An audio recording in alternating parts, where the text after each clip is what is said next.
Boa tarde a todos e todas. Estamos começando mais uma oficina do Clube de Programação, né? Agora, nesse momento, né, a nossa hora júnior do dia 20 de julho de 2021, a nossa hora e meia júnior, né, a partir dessa semana, na verdade, a partir já da semana passada, né? A ideia agora é que as horas júniores se estendam um pouquinho e durem aí 1h20, até 1h30, para a gente conseguir vencer um pouco mais rápido esse syllabus, né? Esse lower bound, esse conjunto de conteúdos que a gente quer vencer rápido, até para o pessoal que vai competir agora, por exemplo, na primeira fase da Maratona de Programação de 2021, já tenha visto essas coisas aqui no Clube de Programação, né? Claro que nada impede, inclusive é super aconselhável que vocês estudem por outras fontes, né? Por exemplo, pelo livro dos Halim, pelo material que tem no Codeforces, no Geeks for Geeks, enfim, existem um monte de materiais aí à disposição, outros canais do YouTube também. Mas aqui no clube a gente também quer trabalhar essas coisas, né, no nosso modelo, entendendo aí que todas essas estratégias são complementares. Então a gente quer tentar vencer o mais rápido possível esse conjunto de conteúdos básicos para programação competitiva. Então por isso nossas horas júniores vão começar a ser um pouquinho maiores do que 1 hora, tá? Bom, antes de começar, queria pedir para vocês, né, quem está participando aqui da transmissão ao vivo, quem está assistindo a gravação, preencha sua presença aqui na coluna da hora júnior, né, da tabela aí da planilha correspondente ao dia, a semana, né, do dia 20 de julho a 26 de julho de 2021. Então, bom, beleza. Vamos então começar a nossa hora júnior hoje, né? O assunto da hora júnior de hoje é teoria dos números, né? Então eu selecionei aí alguns problemas para a gente tratar de alguns algoritmos básicos em teoria dos números, né? Acho que agora que a gente já viu o básico de programação, a gente começa a explorar alguns conteúdos elementares da combinatória e que figuram muito em competições de programação, mas especialmente pela aplicação, pelas grandes aplicações que esses conteúdos têm. É o caso de teoria dos números. Teoria dos números é um conteúdo muito trabalhado, né, em competições de programação, porque é um conteúdo que tem imensas aplicações aí para computação, para segurança da informação, né, esquemas de criptografia, enfim. E é uma das áreas, talvez, das mais antigas da combinatória e também uma das mais importantes para a computação. Então, a gente vai estudar hoje os algoritmos básicos para trabalhar com teoria dos números, né? E também, como exemplo, aí esses 4 probleminhas que vão tentar cobrir pelo menos o básico desses algoritmos e coisas legais que dá para fazer com esses algoritmos também, né? Explorações um pouco diferentes que a gente consegue fazer com esses algoritmos, certo? Na oficina regular, eu até recomendo vocês assistirem a oficina regular de hoje, do dia 20 de julho de 2021, porque nós vamos abordar ainda mais um problema que tem muito a ver com teoria dos números, que é esse problema aqui do URI 1501, tá? A gente vai ver mais coisas lá sobre teoria dos números, tudo bem? E todo mundo que participar da hora júnior agora vai estar totalmente apto a entender bem esse problema aqui, certo? Bom, vamos lá, eu vou abrir minha lousa, que eu esqueci de abrir previamente antes de começar a oficina. Eu sempre faço isso antes, mas hoje acabei esquecendo. Peço desculpas se você estiver ouvindo um ruído, porque o meu microfone ele fica roçando no meu casaco, tá frio pra caramba aqui em Curitiba, e isso às vezes acaba fazendo ruído. Acho que se eu abrir talvez um pouco mais, assim, quem sabe não tenha problema, porque é o zíper do casaco, né? Aqui em Curitiba hoje. Tranquilo? Beleza. Aqui em Curitiba, hoje de manhã, tava 0 graus quando eu vim trabalhar. Ainda bem que eu trabalho em casa, né? Tô trabalhando em casa. Mas quando eu vim sentar na frente do computador, acho que era 7h06 da manhã, tava 0 graus. Que coisa animadora, né? Não sei quem tá em Curitiba ou não, mas aqui tá frio pra caramba. Eu detesto esse frio de Curitiba, pelo amor de Deus. Não sei, tem alguém aí que não tá em Curitiba, que tem outro lugar que já frio pra caramba também? Eu tô no interior de São Paulo, que tá uns 11 graus agora, 12. Bom, eu acho 11 graus, 12 graus frio pra caramba também. É frio. É terrível, mas zero é demais. Aqui dentro de casa, que tá com o aquecedor ligado o dia inteiro, tá 14 graus, que eu tô vendo no termômetro ali. Dentro de casa, 14 graus é frio, né? Quer dizer que nem fechando a casa, enchendo de aquecedor, a gente consegue vencer o frio que tá lá fora, né? Porque nossas casas aqui no Brasil não tem isolamento apropriado, né, para esse tipo de coisa. Em Belo Horizonte tá quanto, Fernanda? 23 graus. Ah, pelo amor de Deus, 23 é uma delícia. Puxa, que inveja, né? Beleza, gente. Vamos lá. Eu vou começar então a falar, né? O nosso primeiro problema que a gente vai abordar hoje é esse URI 1580, que o assunto dele basicamente é sobre anagramas. Acho que é um conceito aí que vocês viram no ensino médio. Então, um anagrama de uma palavra, por exemplo, UFFS, é qualquer palavra que pode ser obtida pela permutação das letras da palavra original, né? Então, quantos anagramas tem o FFS? Né? Tem vários. Por exemplo, FUFS é um anagrama de UFFS, SUFF é um anagrama de UFFS. Agora, veja que o FFS, apesar de ter aí 4 caracteres, tem 2 Fs, né? Então, a princípio, eu teria 4 fatorial, 4 fatorial, 4 vezes 3, vezes 2, vezes 1, ou seja, 24. Eu teria 24 permutações desses caracteres.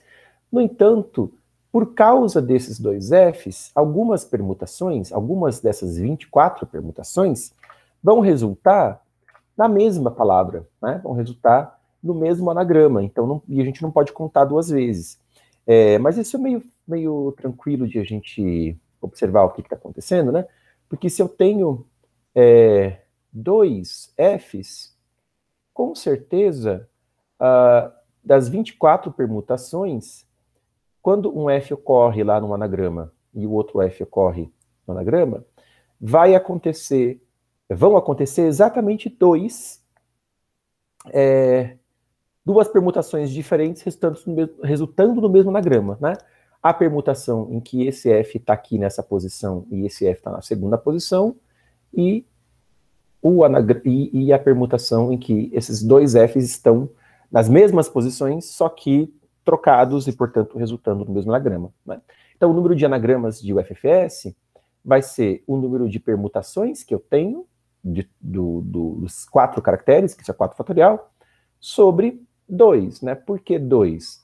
Porque eu tenho aqui, ó, esse F ocorrendo 2 vezes, né? E por isso 2. Agora, veja, e se fosse o FFFS?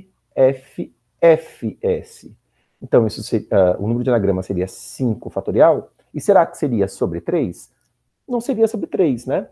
Porque eu teria que considerar todas as permutações possíveis desses 3 Fs lá ocorrendo no meio do anagrama, né? Então, cada permutação das 5 letras vai colocar os 3 Fs em 3 posições, e eu preciso considerar cada uma das permutações dessas 3 posições, porque elas resultam no mesmo anagrama. Então, eu preciso dividir 5 fatorial por 3 fatorial, né? Então, assim, dividindo 5 fatorial por 3 fatorial, eu obtenho o número de anagramas de UFFS, certo? Veja que o U, ele ocorre uma vez só, então é como se eu tivesse aqui um 1 fatorial embaixo do denominador, né? E esse S ocorre uma vez só, então é como se eu tivesse um 1 fatorial também aqui no denominador. Com isso, pessoal, a gente tem que, de um modo geral, né, quando você recebe uma string, por exemplo, essa string aqui, o número de anagramas da string é o fatorial da quantidade de... Aqui. A quantidade de caracteres da string. Deixa eu subir a luz aqui. Então, sei lá, se n é a quantidade de caracteres, é n fatorial sobre... E aí eu pego as frequências de todos os n caracteres que aparecem na string, né? Então, quantas vezes cada caractere, aliás, não é, né? Cada um dos 26 caracteres mesmo, letras, né? Cada uma das 26 letras do alfabeto, que aqui, inclusive, o problema diz que são só letras maiúsculas do alfabeto que vão aparecer nas palavras. Então, é só eu pegar a cada letra de A a Z, contar a frequência da letra, né? Quantas vezes aquela letra aparece na minha palavra de comprimento N, e então o fatorial dessa letra entra aí multiplicando no denominador, ok? E se essa letra não ocorre nenhuma vez? Tudo bem, né? Porque 0 fatorial é 1, então vai continuar tudo correto aqui na conta sem problemas. Bom, por enquanto, né, nada de exatamente traduzir os números, isso é mais uma coisa de combinatória básica, né, de contagem, mas aqui começa a complicar um pouco quando a gente percebe que o número pode ser muito grande, né? Fala que o número, ele... Quer dizer, desculpa. A palavra que é dada em cada caso de teste, ela pode ser muito grande, ela pode ter até 1000 letras do alfabeto latino. 1000 letras é coisa pra caramba. Você pensa, poxa, 1000 letras, se eu vou fazer lá em cima 1000 fatorial, cara, esse número aqui é gigantesco, né? É astronômico. Como é que eu vou calcular esse 1000 fatorial? Mas não tem problema, porque o problema especifica que ele não quer o número todo. Tá? O que o problema quer é só o resto da divisão da resposta por esse número aqui, que é 10 a nona mais 7. Né? Esse número 10 a nona mais 7 é um número que frequentemente aparece aí em competições de programação, porque, coincidentemente ou não, 10 a nona mais 7 é um número primo. Tá? Esse é o 1 bilhão, né? E 7. Ele é um número primo. Então, é importante você saber que esse número é primo, tá? Assim, ele não é o único primo que costuma aparecer aí em competições de programação, um número primo grande, mas frequentemente o pessoal coloca esses números primos bem grandões aí, e tem um motivo por isso, a gente já vai entender. Então, no final das contas, tá, como é que eu faço, de qualquer forma, para imprimir a resposta módulo 10 a nona mais 7? Eu ainda tenho um problema, né? Porque eu teria que calcular o numerador, dividir pelo denominador, que é um produto de fatoriais lá, né? E aí calcular o módulo, o primo grande. Não dá para fazer isso, né? Porque tanto o numerador quanto o denominador podem crescer astronomicamente, e eu não vou ter nem memória, nem tempo para calcular esses valores, e para depois tirar o resto da divisão. Aí entra o nosso primeiro assunto aí do dia, entre os números, que é o assunto de aritmética modular. É uma coisa muito importante em competências para gravação, porque é muito importante também na computação de um modo geral, né? Em criptografia. A gente volta e meia, o tempo todo, na computação, está trabalhando com aritmética modular, ou então com aritmética não no conjunto dos inteiros, que é o conjunto infinito, ou no conjunto dos racionais, ou no conjunto dos reais, enfim. É muito frequente na computação, para muitas aplicações, a gente trabalhar com aritmética em conjuntos finitos, né? Em especialmente grupos finitos ou corpos finitos, enfim. Corpos de Galois, tem umas estruturas importantes aí da álgebra abstrata que a gente gosta muito de trabalhar com elas em computação por conta das suas propriedades, e dessas propriedades nós tiramos muitas aplicações, especialmente em criptografia, claro, mas não apenas, ok? Então, uma coisa importante da aritmética modular é sempre que você está fazendo continhas do tipo A mais B módulo N. Então, se eu quero somar dois números e tirar o módulo N, né, você pode fazer lá no código, por exemplo, A mais B, né, mod N. No entanto, se eu quero somar três números, A mais B mais C módulo N, eu não preciso fazer A mais B mais C módulo N. Eu posso fazer A mais B, tiro o resto da divisão, mod n, e o resultado eu somo com C e tiro o resto da divisão de novo, módulo n. Tá? Vale essa propriedade para adição, sempre, né? E o n aqui não precisa nem ser primo para você poder fazer isso. Certo? Então, a gente disse, a vantagem é você tirar o módulo a cada operação que você realiza, impede que o número vá crescendo demais e você tome um overflow, as coisas fujam do controle. Quer dizer, você consegue ficar sempre restrito ali ao universo de números que estão entre 0 e n-1, né, que são o que nós chamamos, né, de os resíduos módulo n. Então, fazendo assim, eu trabalho não na aritmética dos inteiros, né, mas eu estou trabalhando na aritmética ali dos resíduos módulo n. Então, eu estou somando números que são sempre resíduos módulo n, estão sempre entre 0 e n-1. Isso vale para adição, mas isso também vale para subtração também, né? Só que para subtração tem um pequeno detalhe. Se eu quero fazer, por exemplo, 5 menos 3 módulo n. Veja, na aritmética, módulo 7, vai. Na aritmética modular, o resultado sempre tem que ser um número entre 0 e o meu n-1, né? Então, tem que sempre ser um resíduo válido. Então, 5 menos 3 módulo 7 é 2. Agora, quanto que é 3 menos 5 módulo 7? E aqui a gente tem um pequeno probleminha, porque se você fizer lá no C, né, 3 menos 5% 7, isso aqui vai dar menos 2. Menos 2 não é um resíduo válido, módulo 7. Né? Os resíduos vão de 0 até 6. Esses são os resíduos que a gente quer. Então, 3 menos 5 módulo 7, quer dizer, o resto da divisão de 3 menos 5 por 7, né, o resíduo da subtração de 3 por 5 módulo 7, não é menos 2. Na verdade, é 5, tá?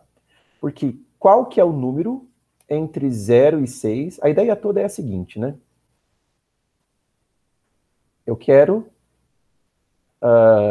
saber esse número aqui, ok? Então é 3 menos 5, né? Eu quero encontrar um determinado x, que é o meu resto da divisão,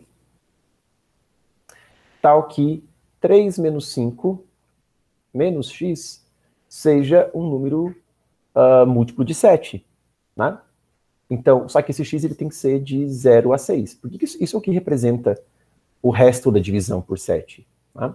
É o número, sei lá, se eu pego um número, sei lá, deixa eu pensar, um número nzão qualquer. O que é o resto da divisão do nzão por 7? Né? O resto da divisão de nzão por 7 é o número x, tal que n menos x é múltiplo de 7. Né? N menos x tem resto 0 por 7, sendo x aí um número entre 0 e 6. Então a gente precisa tomar esse cuidado para evitar de ficar com um resultado negativo quando o resíduo que a gente procura está entre 0 e 6.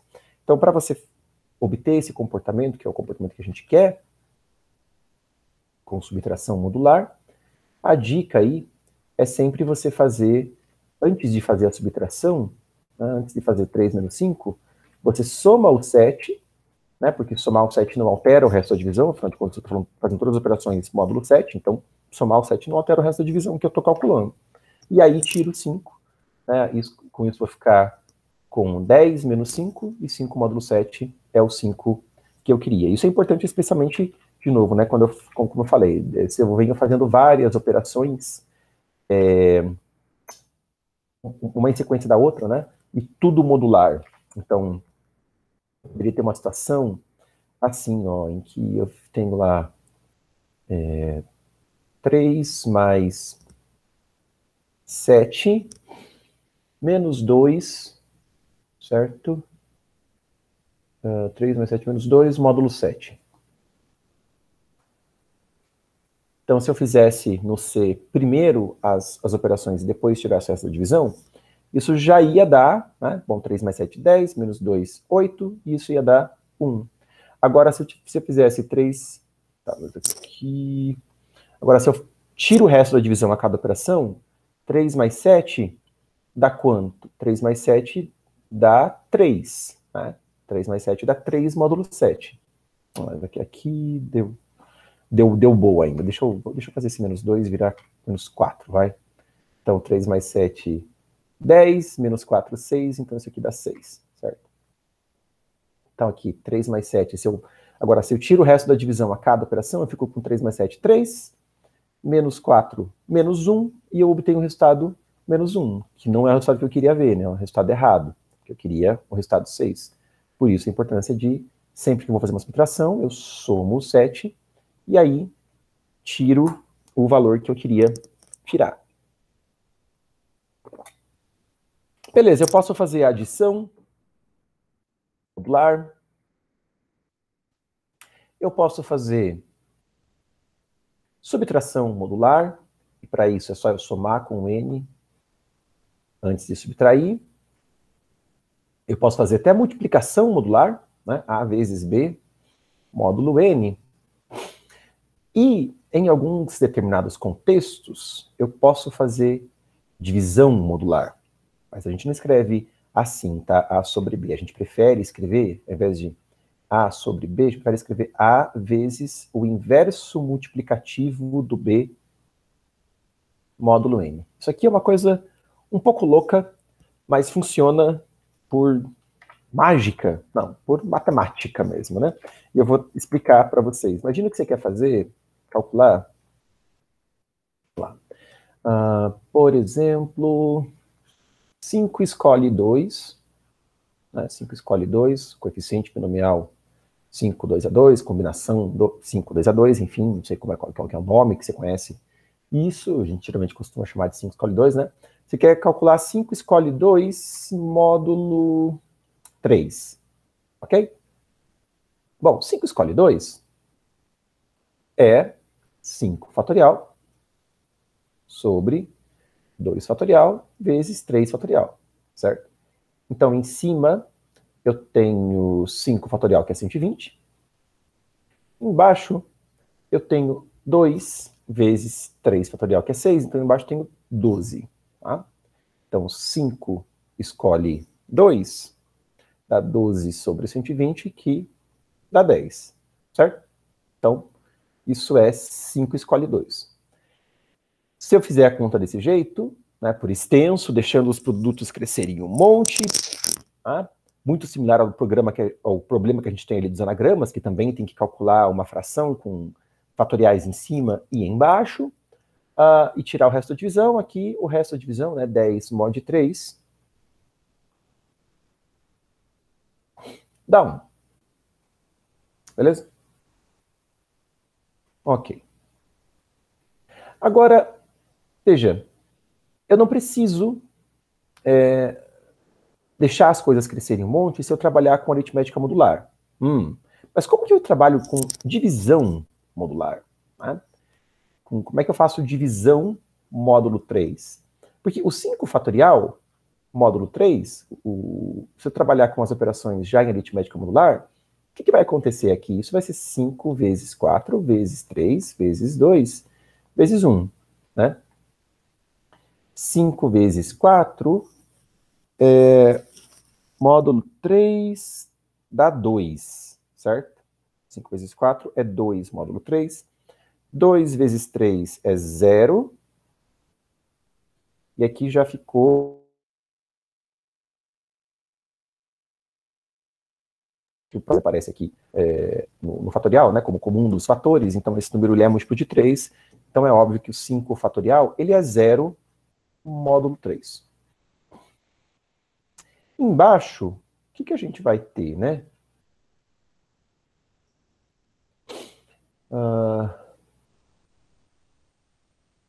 Ok. Eu acho que eu não peguei um exemplo tão bom assim. O que eu queria.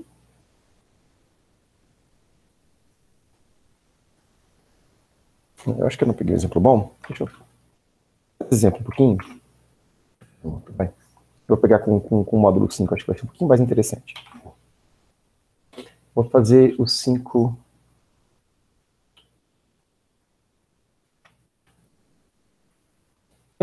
Na verdade, acho que vou fazer direto já do problema lá. Até para a gente não divergir muito uma vez o tempo que a gente tem. A gente fazer o do FFS, vai.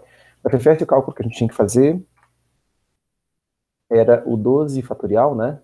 Sobre 2 fatorial. Tudo bem? Então, imagina que eu tenho que fazer isso não o módulo esse primo grande, mas o módulo um outro primo, que é o módulo 10 a nona. Ao invés de fazer o módulo 10 nona mais 7, né? Eu tenho que fazer isso módulo 5, tá? Então, imagina que eu tenho que fazer isso módulo 5. Bom, quanto que é o 12 fatorial módulo 5? O 5 é um dos fatores que aparecem ali no 12 fatorial, né? Então, é óbvio que o 12 fatorial, ele é 0 módulo 5, né?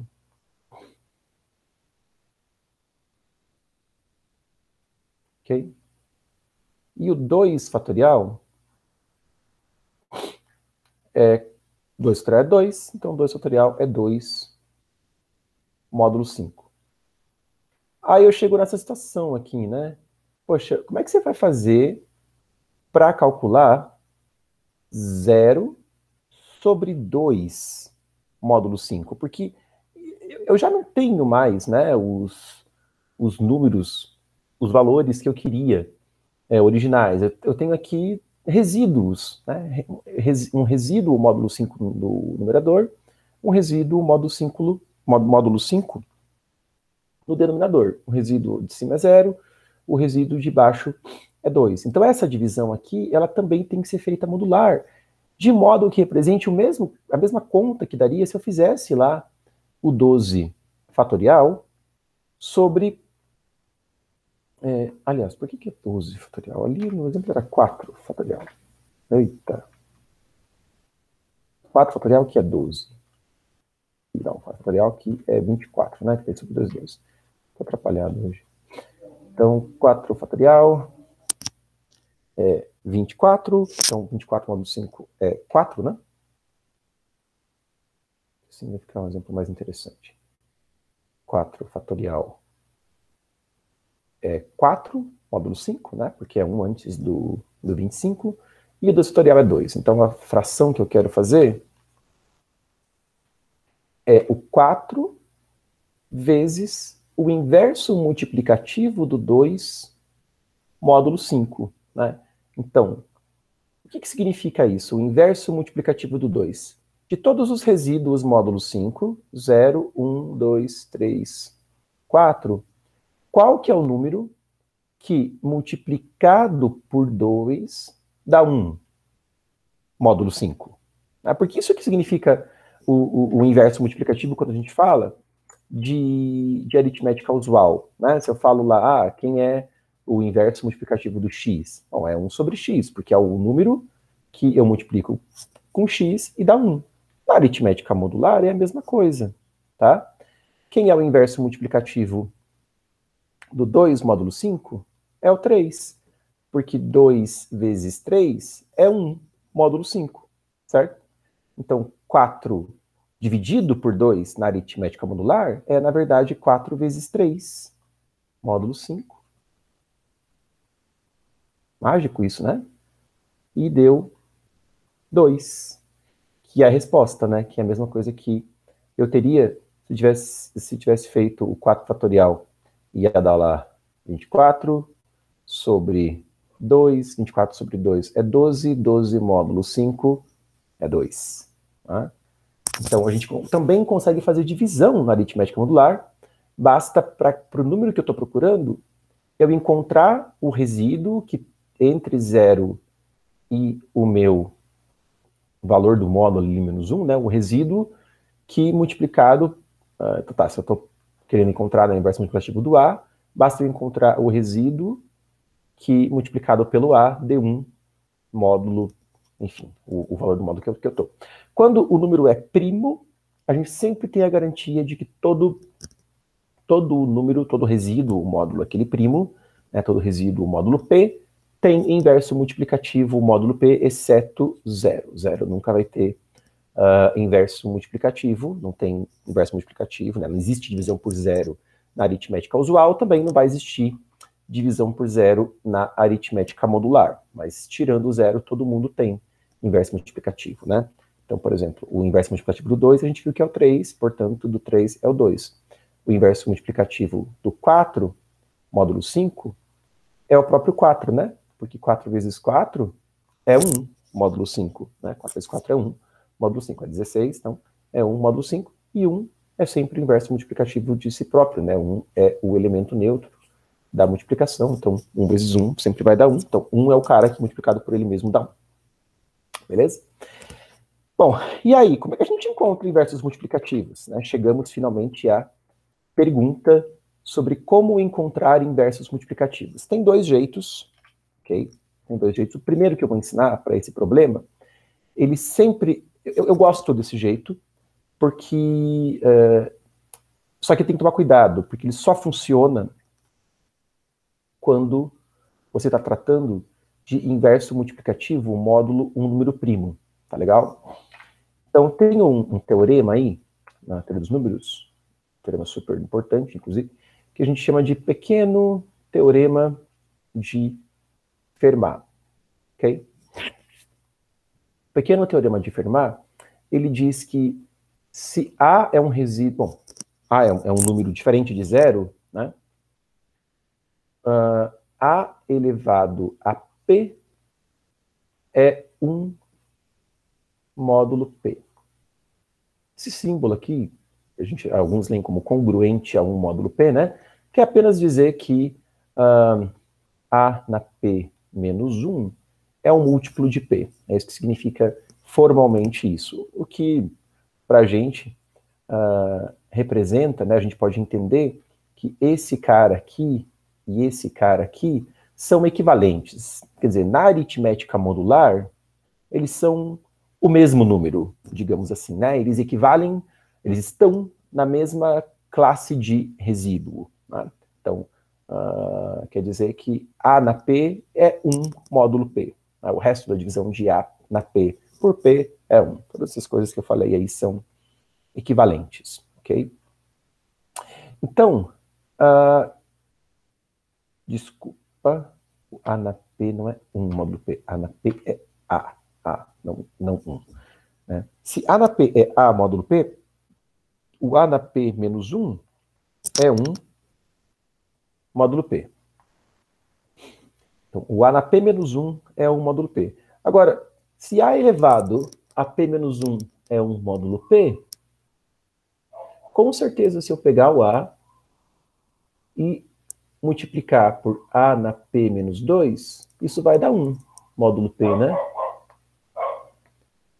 Poxa, se A vezes A na P menos 2 dá 1 módulo P, então quer dizer que A na P menos 2 é o inverso multiplicativo do A módulo P, tá? O inverso multiplicativo do A na módulo P é A na P menos 2. Então, um jeito que você tem, que é muito simples, né, de encontrar o inverso multiplicativo de um número é via o pequeno teorema de Fermat. Pega o número que você quer, do qual você quer encontrar o inverso multiplicativo, e eleva a P menos 2. Isso só vale, claro, né, quando a gente está falando de inverso multiplicativo módulo um número primo. Tudo bem? E aí, como é que você faz para elevar o A na P menos 2? Ou genericamente, tá? Como é que eu faço para elevar um número A num expoente X da vida? Claro, né? A gente pode pegar o A e multiplicar por A X vezes, né? Mas isso vai ser caro, né? Imagine. Isso aqui eu vou precisar de X menos 1 multiplicações. Lembrando aqui, né? A gente vai estar falando de elevar o nosso número a 10 a nona mais 5, né, que seria o mais 7 menos 2. Então, toda vez que eu quero encontrar o inverso multiplicativo de alguém, eu vou precisar elevar aquele número a 10 a nona mais 5,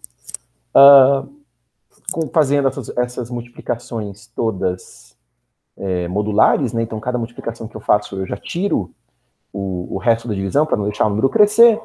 Só que eu estou falando de um número de operações da ordem de 1 bilhão. Né? Eu estou precisando fazer aí um número da ordem de 1 bilhão de multiplicações para calcular o A na X. Né?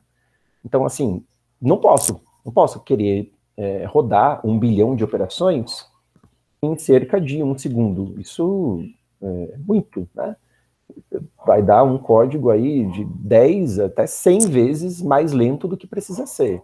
Eu vou precisar aí provavelmente de um número da ordem de 100 segundos para rodar esse programa. Mas a gente não precisa de fazer 1 bilhão de multiplicações para elevar A na X, quando X é da ordem de 10 a nona. A gente consegue fazer isso usando log de X multiplicações. Lembrando que quando X é da ordem de 10 a nona, o log de X ele vai ser aproximadamente 31 multiplicações. Tá? 30 multiplicações. Então, com 30 multiplicações eu consigo elevar A na X. E como é que a gente faz isso? Através de um código recursivo bem simples, que a gente costuma chamar de exponenciação por elevação ao quadrado, ou exponenciação binária. Tá? Alguns chamam até de exponenciação logarítmica. A ideia é bem simples. Imagina que você quer elevar o A na 15. Então, 15 eu sei que é ímpar, né? Então, se o 15 é ímpar, o A na 15, ele é o A vezes o A na 14. Então, aqui, eu abro uma chamada recursiva, a minha função de exponenciação, para elevar o A na 14, para pegar o resultado, multiplicar por A, e assim obter o A na 15. O A na 14, como o 14 é par, ele é A na sétima vezes A na sétima. Quer dizer, então, assim, basta que eu eleve o A na sétima uma vez, e eu pego o resultado e elevo ao quadrado. Quer dizer, eu não preciso calcular o A na sétima 2 vezes. Né? Eu posso calcular uma vez só e elevar ao quadrado. Assim, eu estou economizando todas essas multiplicações, né? Porque eu calculo o A na sétima uma vez. E continuo abrindo essas chamadas recursivas. Né? O A na sétima vai, então, ele cai no caso ímpar do algoritmo, né? A na sétima é A vezes A na sexta. O A na sexta é par, A ao cubo vezes A ao cubo. Né? Então, sempre tentando quebrar o expoente em 2 quando o expoente é par. E se ele não é par, eu torno ele par diminuindo 1. Né? Fica, não sei se vocês conseguem visualizar, mas, por exemplo, 15 em binário é 1, 1, 1, 1. É 4 uns. Então, quando eu caio do 15 para o 14, quer dizer, isso é porque o 15 é ímpar. Né? Quer dizer que o último bit dele é 1, o bit menos significativo. E aí, quando eu faço 15 menos 1, eu obtenho um número par, então aquele bit que era 1 virou 0. Aí eu consigo quebrar em 2. Opa, cheguei aqui no 7, que também é ímpar. Esse bit menos significativo vira 0, quebra em 2. E assim vou. Então veja que o número de chamadas recursivas da minha função, que eu vou precisar fazer, né, vai ser exatamente, quer dizer, vai ser no pior caso o número de bits que eu tiver na codificação binária do meu expoente, vezes 2. Né, porque no pior caso, para cada bit, eu vou precisar considerar ele ainda igual a 1 e depois igual a 0. Né? Mas se um dos bits aqui já for 0, eu já vou, quando chegar naquele bit, eu já quebro direto o expoente em 2, né? Já faço a divisão por 2, já faço esse shift para a direita em uma casa, então nem preciso fazer 2 chamadas recursivas para aquele bit. De qualquer forma, o número de bits na codificação binária de um número qualquer, de um número n qualquer, o número de bits para codificar n é em torno de log n. A rigor, ele é piso de log na base 2 de n mais 1. É o número de bits na codificação binária do N. Então, o número de multiplicações aí que vão estar associadas a esse algoritmo para elevar A na E vai ser piso de log E mais 1, tudo isso vezes 2, no máximo.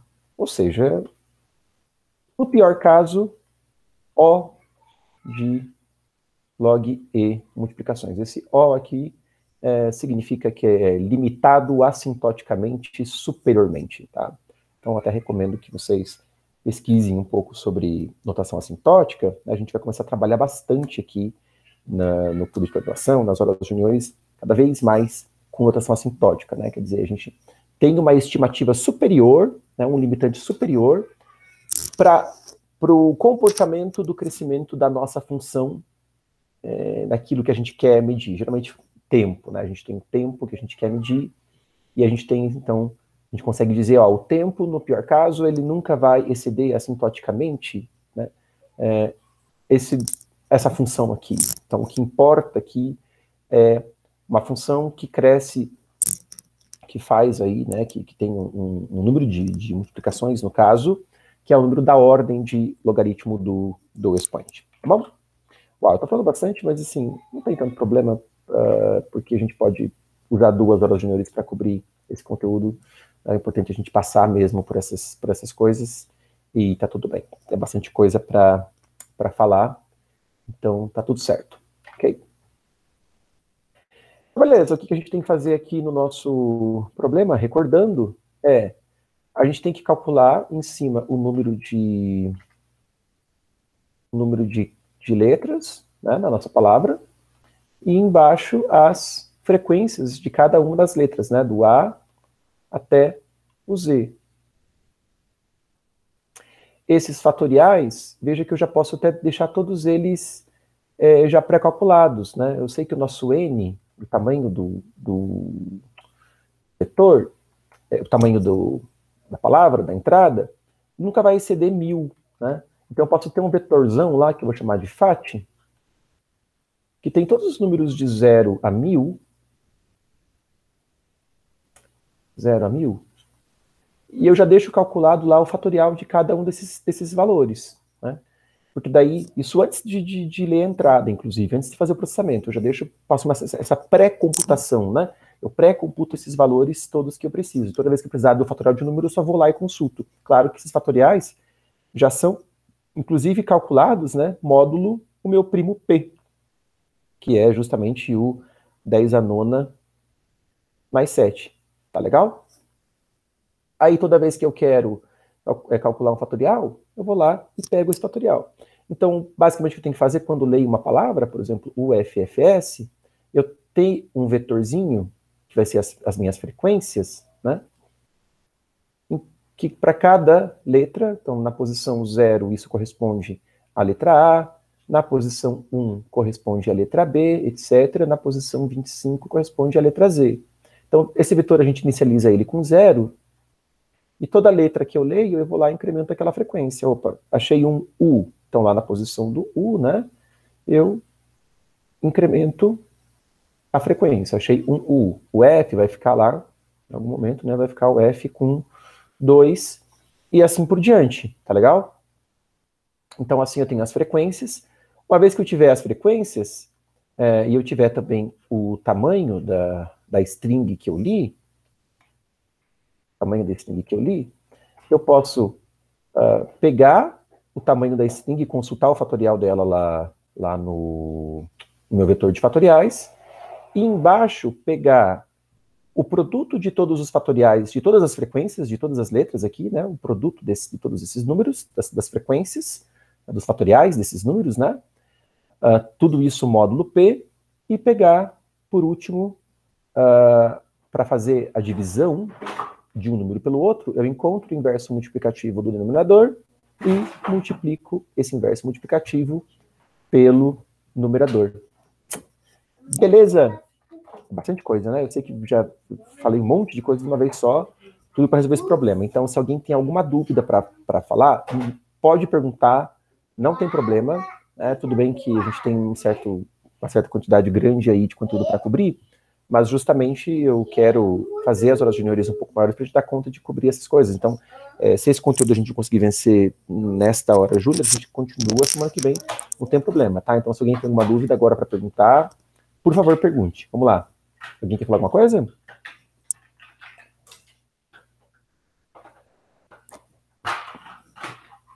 Não? Vocês estão aí comigo ainda? Ou se perderam? Tamo aí, tamo aí. Valeu, Matheus, valeu. Show. Obrigado, Matheus, Fernanda também. Beleza, beleza. Então, por enquanto, todo mundo entendendo, né? Vamos para o código? Aquela participação especial do meu filho, como sempre, né? Beleza, beleza. Obrigado que vocês estão aí.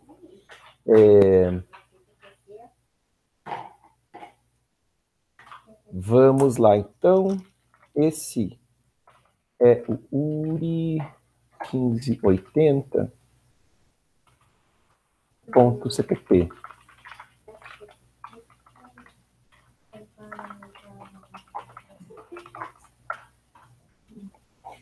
Tem gente dando aí para participar. Fernando, bem-vindo à nossa hora e meia júnior. Fique à vontade, tá bom? Gente, como a minha meta é seguir com a hora júnior hoje até umas 17h50, tá? A gente faz intervalo às 18 horas, começa com a oficina regular. Eu vou começar a fazer assim de hoje até as próximas semanas, inclusive, levar a hora júnior até 17h50, tá? Então, é isso. Então, vamos começar aqui o nosso programinha, nosso URI 1580. A gente tem que processar, né, várias strings da entrada, a gente não sabe quantas strings são. Acho que o jeito mais fácil é ler uma string, imprime a resposta dela, joga fora, lê de novo e assim vai. O que a gente sabe é que a nossa string, ela tem no máximo 1000 posições, né? 1000 aí. A gente sempre aloca umas posiçõezinhas a mais, até porque string, por exemplo, precisa de uma posição para colocar o /0, enfim. Então, já que eu estou trabalhando aqui com alocação estática, eu vou colocar um número que seja da mesma ordem de grandeza que 1000, mas sempre um pouquinho maior, né? Como a gente já falou em outros carnavais aí. Então, para ler uma string, eu posso fazer com scanf, né? Com %s, e s, a minha string s, eu estou lendo aqui. Só cuidado um pouco com isso, porque se eu vou ler uma string, veja, o buffer de leitura ficou posicionado, quando eu li a string de cima, a string anterior, ele ficou posicionado em cima do /n, que terminou aquela string. Então, se eu for ler a próxima string, ele vai pegar a string vazia, porque ele lê, né, ele processa o buffer de leitura até encontrar um /n. Então, isso não é o que eu quero, né? Para a gente lidar com esse tipo de coisa no scanf, né, para a gente, quer dizer, eu quero ler uma string, mas antes de ler essa string, eu quero pular /n, né, que é linha em branco, espaço, tabulação, o que for, eu quero pular essas coisas todas até, de fato, ler uma string. E pular, inclusive, em qualquer quantidade, né? Para isso funcionar, é só você colocar um espacinho antes do %s, e aí esse espacinho, ele casa no buffer de leitura com caracteres brancos, né? Tabulação, /n, espaço e em qualquer quantidade, e aí eu pego a string que eu queria. Então eu posso colocar o scanf dentro de um while.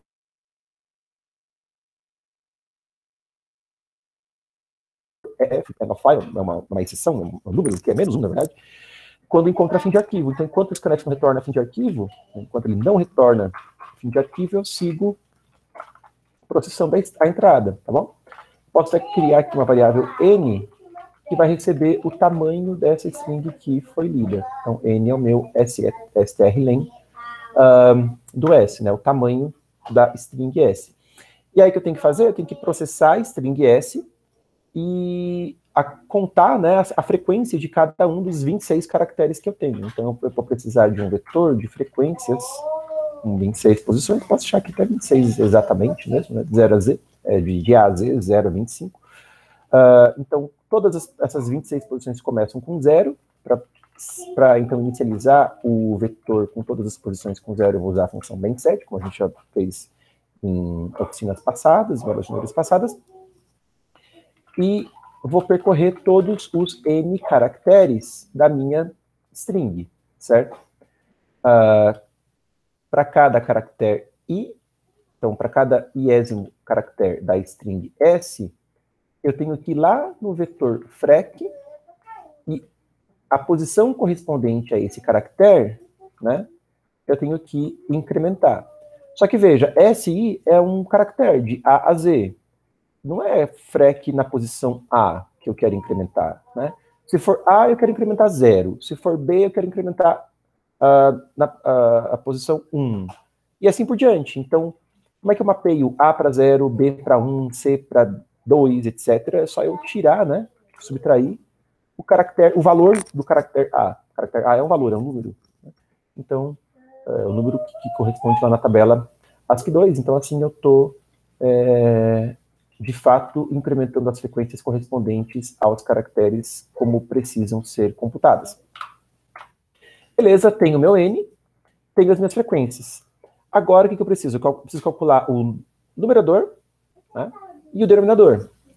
Calculando o denominador, eu faço o inverso multiplicativo do denominador e multiplico um pelo outro. Então, numerador e denominador, eu vou chamar aí A e B. A, numerador, B, o denominador, certo? Só que, então, o A, ele vai ser o fatorial do N, né? E esse fatorial do N, deixa eu pensar, acho que eu vou chamar até aqui de fact. É bom deixar os códigos sempre em inglês, né? É algo que a gente tem sempre recomendado, né? As pessoas sempre deixar os códigos em inglês. Só que eu preciso ter esse valor já pré-computado, que era algo que a gente falou que a gente ia fazer, né? Quer dizer, antes, inclusive, de processar a entrada, a gente vai pré-computar já todos os fatoriais. E veja, não tem problema se você escreve aqui o código e percebe, preciso do fatorial de n. Então, depois você vai lá e preenche o fatorial e tudo certo, né? Você não precisa escrever o código assim, linha por linha. Você não é o programa que está lendo o código, você é a pessoa, o ser humano que está desenvolvendo. Então aqui, o i eu não declarei, deixa eu declarar o i. Vou até já colocar aqui, né, que o fatorial de 0 é 1. E a partir do 1 até o max, né, eu vou deixar pré-computados os fatoriais desde do fatorial de 0 até o fatorial de 1000. Né? E mais, o fatorial na posição i, o que ele é? Ele é o fatorial da posição i menos 1 vezes i. Né? O fatorial de 5 é o 5 vezes o fatorial de 4. O fatorial de 4 é o 4 vezes o fatorial de 3, e assim por diante. Só que cada multiplicação que a gente fizer, a gente tem que fazer o quê? Tirar o resto da divisão pelo nosso primo P. A gente tem que declarar ele, inclusive. Nosso primo P é o 10 a nona mais 7. Bom, mas isso aí não é 10 a nona mais 7, né? Isso aí é 1.123.456.787, não é 1 bilhão e 7. Não, mas isso é para a gente não se perder na conta dos zeros, tá, galera? Eu já vi time que tinha escrito 7 zeros e achou que isso aqui fosse o 10 a nona mais 7, mas esse cara aqui não é o 10 a nona mais 7, o 10 na oitava mais 7. Então eu acho interessante você contar os zeros primeiro, aí você aperta a tecla Insert e vem sobrescrevendo aqui, ó, os zeros. Aí você tem certeza que você tá com um número que é o 10 a nona mais 7. Tá legal? Aí a gente tem um problema, né? 10 a nona mais 7, teoricamente não, 10 a nona mais 7, com certeza, cabe no int. Não tem nenhum problema, né? Porque no int vai até 2 na 31 menos 1, que é o número da ordem de 2 bilhões. Então, 1 bilhão e 7 cabe no int. O problema são as operações intermediárias. Não é seguro fazer as operações na aritmética modular, módulo 10 nona mais 7, em int, porque antes de eu tirar o resto da divisão, eu tenho que multiplicar. E quando eu multiplico dois resíduos da ordem de 1 bilhão, eles vão para um número que é da ordem de 10 na 18, né? Para daí eu tirar o resto da divisão e ele voltar para estar restrito ali no meu intervalo de 0 a 1 bilhão.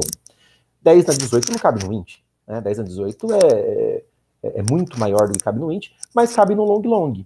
Então, quando você vai fazer operações na aritmética modular, módulo 10 não dá mais 7, sempre use long, né?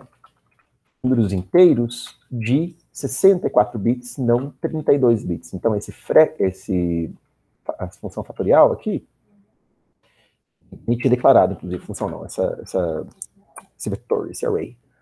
Eu vou declarar ele do tipo long. Ao invés de escrever long, né, e toda vez que eu quiser falar sobre long, escrever long, eu fiz um typedef ali em cima, ó, definir que LL significa long, é o tipo que eu estou definindo novo, que basicamente é long, apenas. Essa implementação do tipo, ele é um long. E aí eu venho aqui LL fact max. Né? Então, estou criando o meu vetor, meu array fact, de factorial, para ter todos os fatoriais que eu vou pré-computar, e são do tipo long, e aí tudo bem, é seguro fazer essas operações intermediárias aqui, para calcular todos esses fatoriais. Mesma coisa para o A e para o B, né? Se o A vai receber o fatorial do N, então A já é um resíduo, o módulo P, né? A e B, numerador e denominador da fração que eu preciso computar, módulo P, também tem que ser do tipo long. Ok? O A é o fatorial do N. Eu preciso agora pegar o fatorial das frequências de todos os caracteres, de todas as letras, de A a Z. Então, for i de 0 até 26, né, até 25, na verdade. Eu vou ter o meu B, que começa com 1. Eu vou multiplicar pelo fatorial da frequência da iésima letra do alfabeto. Tá? Então, assim, o B começa com 1, porque 1 é um elemento neutro da multiplicação. Então, eu multiplico B pelo fatorial da frequência do A, depois pelo fatorial da frequência do B, fatorial da frequência do C, até o fatorial da frequência do Z. Tenho A, tenho B, eu preciso, para fazer A dividido por B módulo P, eu preciso ainda encontrar o inverso multiplicativo do B. Para encontrar o inverso multiplicativo do B, eu preciso elevar o B, e para elevar o B eu vou utilizar a função exp_bin, que eu vou criar, né? Esse algoritmo nosso de exponenciação binária, ou exponenciação por elevação ao quadrado. Eu tenho que levar o B a P-2, né? O inverso multiplicativo de B módulo P é B elevado a P-2. Isso vai me retornar um número que eu vou subscrever no próprio B, inclusive. Tá? Então, elevei o B a P-2. Eu vou, então, imprimir a minha resposta. E a minha resposta é A vezes B. Né? A vezes o inverso multiplicativo do B, mas também preciso, bom, fiz uma multiplicação, tem que tirar módulo. Cada operação que você faz, você tem que tirar o resto da divisão por P. Para a gente concluir o nosso programa, a gente precisa ainda implementar, né, essa função de exponenciação binária. Então, exponenciação binária retorna long, porque agora a gente está trabalhando sempre aqui em long, né? Porque são resíduos módulo P. Então, se eu quero elevar um determinado A, né, uma base a um expoente, vou chamar aqui de X, vai. Então, vamos chamar de B. Tá, expoente E. Tinha usado E na lousa, vou manter E. Então, se o meu expoente é 0, é um algoritmo recursivo, né? Se o meu expoente é 0, essa é a base da recursão, eu retorno 1. A elevado a 0 é 1. Fechou? Agora, se meu expoente não é 0, eu tenho que considerar o caso par e o caso ímpar. Como é que eu testo, né, se o número E é ímpar? Um jeito que eu gosto bastante é fazer um E bit a bit com o número 1. Isso significa que eu estou pegando uma máscara. Eu estou pegando uma máscara 1 e filtrando todos os bits, né, do meu E e pegando só o bit menos significativo. E qualquer coisa diferente de 0 em C, C++ é verdadeiro. Então, E comercial 1 é justamente o bit menos significativo do E. E se isso for 0 é falso, se for 1 é verdadeiro. Então, quer dizer, isso aqui, esse teste, está testando se E é ímpar. Eu gosto de testar se um número é par ou ímpar desse jeito. Mas tá, você podia fazer também E%2 diferente de 0. Tudo bem, não tem problema não. Isso aqui é coisa de programador C mesmo. O que eu vou ter que fazer? Eu vou ter que calcular o eixo bin do A elevado a E-1 e o resultado multiplicar por A. Fiz uma multiplicação, tiro o módulo P. Ok? E esse valor é o valor que eu retorno. Agora, se eu estou aqui com o cursor piscando, quer dizer que eu não caí em nenhum dos casos anteriores, né? Então eu estou no caso em que o E não é 0 e ele é par. Nesse caso, eu vou pegar aqui um B e vai receber o resultado de A elevado a E sobre 2. Né?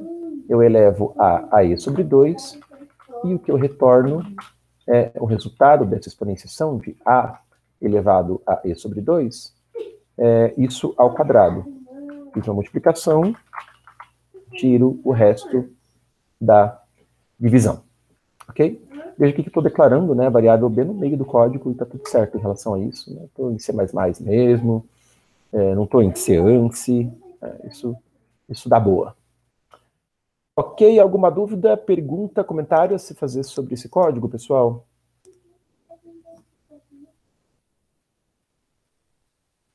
Não? Para quem está chegando agora, tá? Nossas horas juniores, a partir dessa semana, vão oficialmente sempre das 16h30 até as 17h50. Vão ser aí hora e meia júnior, mais ou menos, porque a gente quer dar uma acelerada no syllabus que a gente tem que cumprir, né? Que a gente quer cumprir para o pessoal que vai participar da primeira fase da maratona de programação ainda esse ano. Tá legal? Bom, se ninguém tem nada para falar, que bom. Bom que vocês entenderam. Eu vou compilar, testar.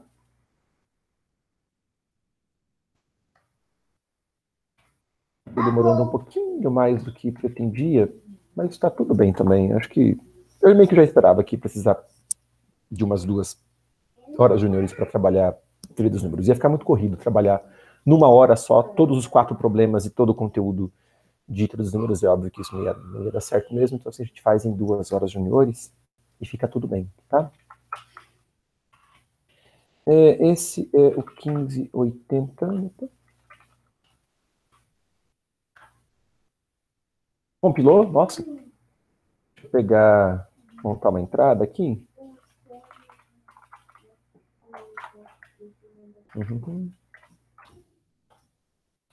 Essa é a minha entrada.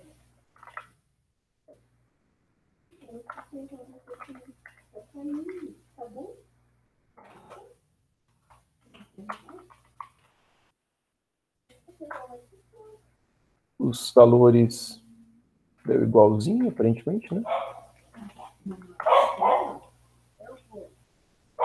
Beleza. Deixa eu comentar uma coisa aqui do código, esqueci de falar, mas isso é importante, tá?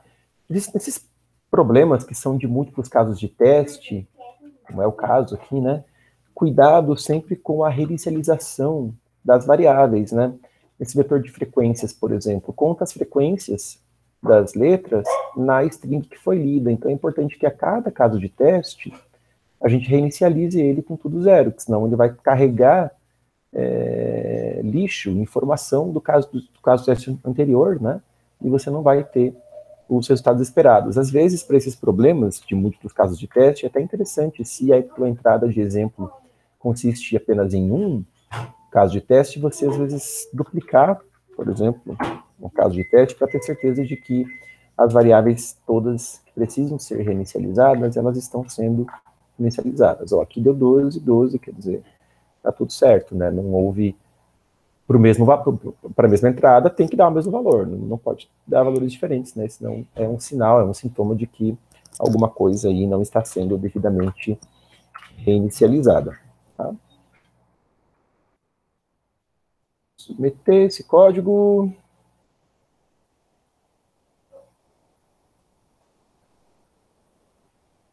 Curiosidade sobre o título do problema. Esse problema foi eu que escrevi, né? É uma frase em latim, em que a resposta dessa pergunta, né, é um anagrama da pergunta, e a pergunta, traduzindo aí para o português, é o que é a verdade? E a resposta é a verdade, ou é aquele que está diante de você. Acho que é alguma coisa assim, gente, não lembro, eu escrevi esse problema já faz alguns anos.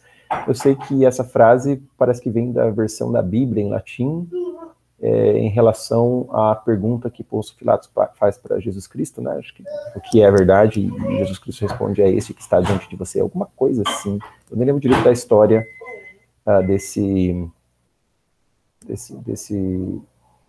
dessa frase, mas é olha só, wrong answer 100%. Que legal. Mas vem aí da historinha bíblica, da Bíblia em latim, tá? O que eu fiz de errado será? Vamos ver. Engraçado que demorou para julgar o Uri, né? Ixi. Que legal. Alguém tem uma ideia do que eu fiz de errado? Alguém que acompanhou aí o desenvolvimento do código? Não? Para não perder tempo debugando, apesar que debugar é uma habilidade importante, né, que vocês têm que desenvolver, eu vou colar. Eu vou pegar o código do ensaio, meu ensaio, e ver o que eu fiz de diferente. O que eu fiz de diferente. E vamos lá. A princípio, o XPBin tá ok. Isso aí. Na função main,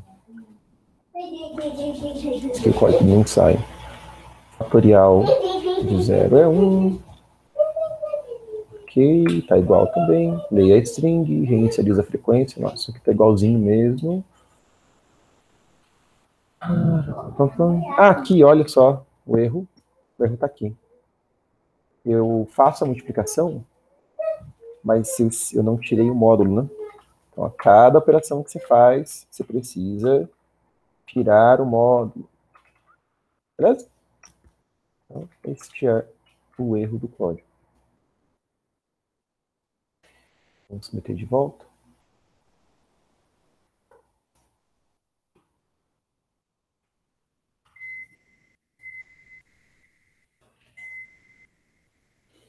Parapapá.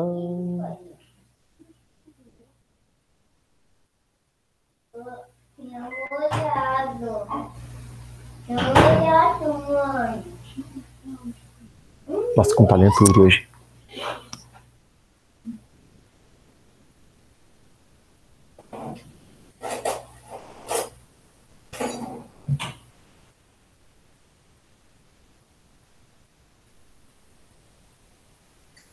E passou. Beleza? Ok. Alguém tem algum comentário para fazer? Alguém quer falar alguma coisa, pessoal? Não? Bom, deixa eu só dar um panorama, então, do que nos aguarda na sequência, né? Essa foi a parte 1, então, da nossa hora júnior sobre teoria dos números, tá? Na semana que vem, eu vou conseguir fazer os 3 problemas aqui, com certeza. Na verdade, a gente, então, o que nos aguarda? O que a gente vai ver ainda? Hoje a gente viu de algoritmos clássicos aí em teoria dos números, né? A gente estudou sobre aritmética modular. Aritmética modular.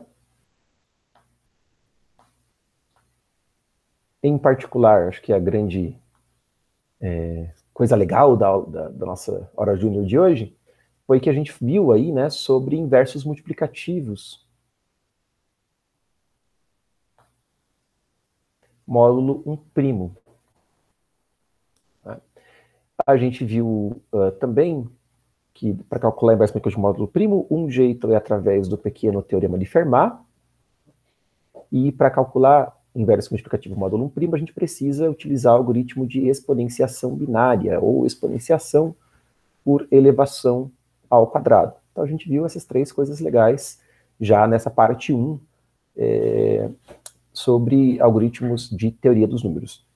Já na próxima hora júnior, né, na hora da semana que vem, a gente vai estudar sobre o crivo de Eratóstenes, que é um algoritmo super importante aí da teoria dos números, que a gente precisa dominar para competições de programação, mas e para a vida, né? Porque tem importantíssimas aplicações aí. Então, o cripto de Eratosthenes, que nos permite gerar o conjunto de números primos dentro de um intervalo. E é um algoritmo bem clássico também, acho que vocês devem ter visto na escola, frequentemente ele é ensinado aí na escola, o cripto de Eratosthenes.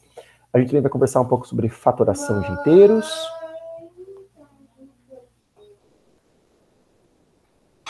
A gente vai ver também sobre inverso multiplicativo, quando o número não é um primo. Número n qualquer que não é o primo. Para a gente poder ver isso, a gente vai precisar do algoritmo de Euclides, que a gente já conhece, a gente já trabalhou aqui, inclusive, na jornada de iniciação, né, em horas juniores anteriores, mas uma versão do algoritmo de Euclides, que a gente costuma chamar aí de algoritmo de Euclides estendido, né, que nos permite, inclusive, calcular inversos multiplicativos, módulo um número que não é um número primo, sob algumas condições. Não é sempre que você pode calcular o inverso multiplicativo de A módulo N, porque nem sempre esse inverso multiplicativo existe, né? Para existir inverso multiplicativo de A módulo N, é obrigatório que A e N sejam coprimos. Então, por exemplo, não tem inverso multiplicativo do 2 módulo 10. Tá? Não tem nenhum resíduo aí de 0 até 9 que multiplicado por 2 dê 1 módulo 10. Não tem, porque 2 não é coprimo com 10. Mas qualquer número coprimo, qualquer resíduo módulo 10 que seja coprimo com 10, por exemplo, 3, né, por exemplo, 5, etc., esses números possuem inverso multiplicativo módulo 10 e a gente consegue encontrar eles não com o pequeno teorema de Fermat, mas a gente consegue encontrar eles com o algoritmo de Euclides estendido, né, uma modificaçãozinha do algoritmo de Euclides, como a gente já trabalhou, nos permite, então, encontrar esses inversos multiplicativos. E também, ainda por último, a gente vai ver na próxima hora júnior, uma adaptação do crivo de Eratosthenes para calcular funções numéricas. Tá? Em particular, a gente vai ver como usar o crivo de Eratosthenes para calcular a função tocente de Euler sobre todo um intervalo de números, não apenas para um valor, mas para todo um conjunto de valores. Então vai ser bem interessante mesmo, não percam. Né? Na sequência, depois de ver algoritmos em teoria dos números, a gente vai começar a trabalhar com estruturas de dados, outras estruturas de dados aí, né, mais avançadas, tanto as que precisam, as que já têm implementadas na STL, né, como MAP, SET, etc., mas também estruturas que a gente tem que implementar, como árvores de segmento, árvores de Fenwick, etc. E também, na sequência, a gente vai ver algoritmos e estruturas de dados relacionados a grafos, né, que também é um conteúdo muito importante, tanto para computação de modo geral, mas também, em particular, em programação competitiva. Dúvidas, perguntas? Não? Bom, gente, vamos fazer um intervalinho, né? A gente já volta com a nossa oficina, né? Aí com a parte regular, em que a gente vai trabalhar ali os problemas URI 1501 e esse problema aqui, que foi o problema da final brasileira. Tinha mais um problema que eu queria ter colocado na parte regular, mas infelizmente não consegui preparar. Não era da final brasileira, era um outro problema que eu queria trazer, que tem umas coisas bem particulares, bem legais, mas infelizmente não consegui preparar. Eu vou ver se consigo preparar para a semana que vem. Mas de qualquer forma, também acho que com as horas juniores mais longas, né, indo até as 17h50, não sobra muito tempo para a gente poder trabalhar muita coisa também na parte regular, até porque essa parte regular requer mais tempo, são um pouquinho mais elaborados, requerem mais explanação, né? Então a gente vai ficar geralmente com 2 ou 3 problemas e tá louco de bom. Até daqui a pouco, pessoal. Tchau, tchau.